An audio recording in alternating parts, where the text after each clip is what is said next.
Diversify or you shall be doomed. Oh, I don't know what got into me. That was probably the ghost of investors past. But you should listen to him. You should diversify.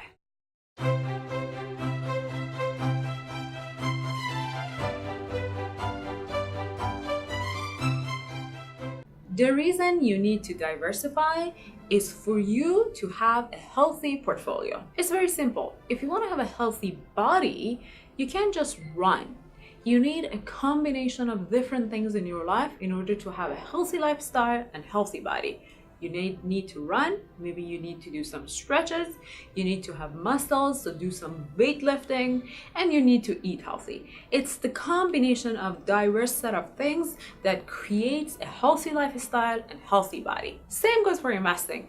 If you want to have a healthy portfolio, you need to have a combination of different things, and that's called diversification. There are 4 ways to diversify your portfolio. Number 1, diversify across 10 to 15 companies in your portfolios. The reason you do that because despite all your effort and all the logical process that you can go through to pick an investments into your portfolio, there is always a chance that something happens and that one company that you picked get a hit. You don't want your portfolio to be too much dependent on one or few companies. Let's take an example. I had an investment in Chipotle. For many years, Chipotle was a great company. I was always dining there, but also I loved their investments. I loved having the company's stock in my portfolio. But one day in 2015, the company got hit by E. coli outbreak, and my portfolio got hit by a plague of Chipotle. That was a bad experience for me as an investor. I've learned that I need to diversify my portfolio across several companies in order not to be too much dependent on one company. That's the reason to have a healthy portfolio, diversify across at least 10 to 15 companies to have a healthy investment portfolio.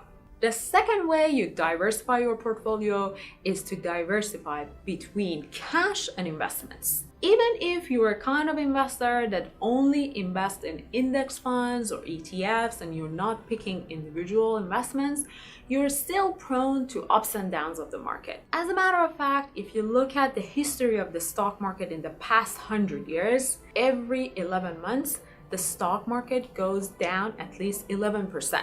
So even if you're not an investor in individual companies, you will get hit with these ups and downs of the market. It's just the natural course of the market. So make sure to diversify between the combination of cash and different investments in order to be ready to take advantage of the natural fluctuations of ups and downs of the market and boost your investment return when you get a chance to pick up some of your favorite funds and companies at a lower price. Number 3, diversify across a combination of themes. Let me explain that a little more. At each moment of time, there are a few general themes that are shaping the future of humanity. What are those?